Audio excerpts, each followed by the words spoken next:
hello hello हामी चाहिँ यहाँनिर मौरी देख्न सक्नुहुन्छ मौरी उठाउने छौं यहाँ चाहिँ बोजूले आएको देख्नु भएछ र मलाई खबर गर्नुभयो त्यही भएर अब म यो मौरीलाई उठाउने छु हाम्रो उठाउने सामग्री आउँदैछ म चाहिँ यहाँनिर हेरिरहेको छु यसलाई त भागिहाल्छ नि त हामी त्यही भएर हेरिरहेको छु अब सामग्री आएपछि हामी मौरी उठाउने छौं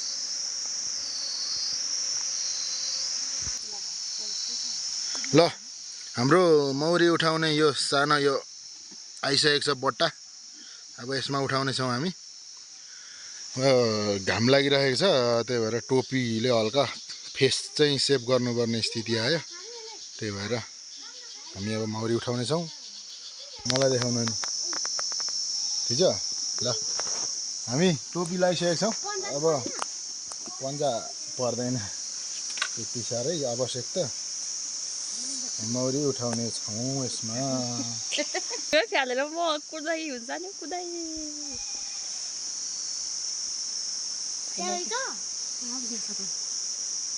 राना आएको छैन हामीले मौरी उठाइसकेका छौं यहाँ बक्समा छ यहाँनिर यो देखाउन अप्ठ्यारो भयो यस्तो भेला गरिसकेको छौं हामीले बट्टामा उठाएको मौरी चाहिँ हामीले यो घारमा लगाइसकेका छौं छाना चाहिँ उता छ टिनको निकै दुःख देख्छ मौरीले यहाँ अगाडि माथिबाट खनाइदिँदाखेरि चाहिँ भागेको हुनाले गर्दा फेरि दोस्रो चोटि उठाएर लिएर राखिसकिएको छ फर्स्ट चोटि उठाएको सक्सेस भएन दोस्रो चोटि उठाएर राखिएको छ अब चाहिँ सक्सेस भइसकेको छ हेर्न सक्नुहुन्छ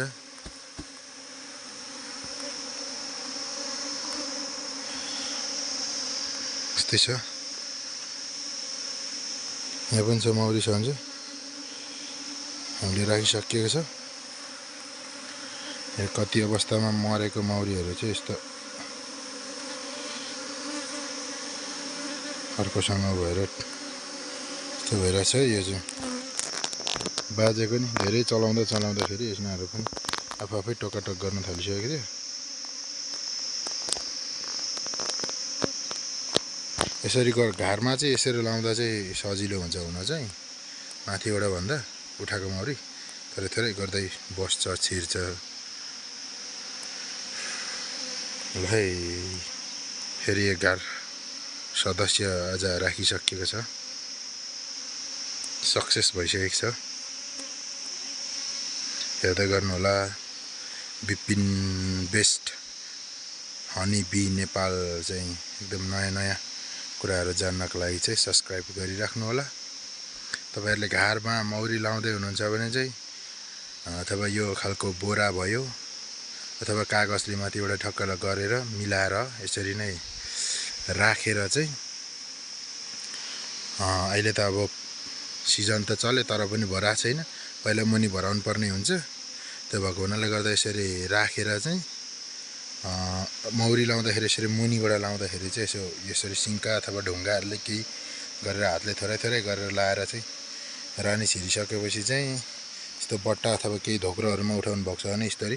हलाइदिँदा पनि यो हुन्छ हस् त हेर्दै गर्नु होला